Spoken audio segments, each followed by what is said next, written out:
বহুল আলোচিত বুয়েট শিক্ষার্থী আবরার হত্যা মামলায় বিচারিক আদালতের রায় অপরিবর্তিত রেখে সব আসামির মৃত্যুদণ্ড বহাল রেখেছেন হাইকোর্ট। একই সঙ্গে ৫ জনের যাবজ্জীবনের আদেশও বহাল রাখা হয়েছে। রোববার বিচারপতি এ কে মাসাদুজ্জামান ও বিচারপতি সৈয়দ এনায়েত হোসেনের হাইকোর্ট বেঞ্চ এই রায় ঘোষণা করেন।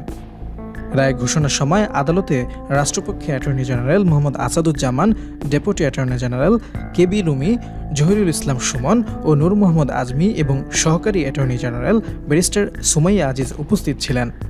আসামিপক্ষে আইনজীবী মাসুদ হাসান চৌধুরী ও আজিজুর রহমান দুলু উপস্থিত ছিলেন। আদালত কক্ষে আবরার ফাহাদের পরিবারের সদস্যরা উপস্থিত ছিলেন। এর আগে আজ বেলা ১১টায় এই মামলায় মৃত্যুদণ্ডপ্রাপ্ত আসামিদের আপিল ও ডেথ রেফারেন্সের রায় ঘোষণা শুরু হয়। জ্যেষ্ঠ বিচারপতি এ কে এম আসাদুজ্জামান রায় পাঠ করে শোনান।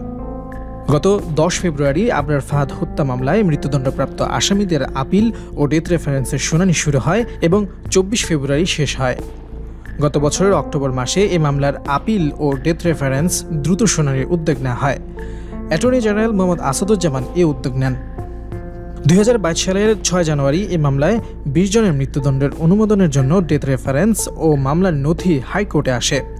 ঢাকার দ্রুত ট্রাইব্যুনাল ১ থেকে ৬,৬২৭ পৃষ্ঠার ডেথ রেফারেন্স ও মামলার যাবতীয় নথি হাইকোর্টের ডেথ রেফারেন্স শাখায় পাঠানো হয়। এরপর আসামিরা দণ্ড থেকে খালাস পেয়ে ফৌজদারি আপিল ও জেল আপিল করেন।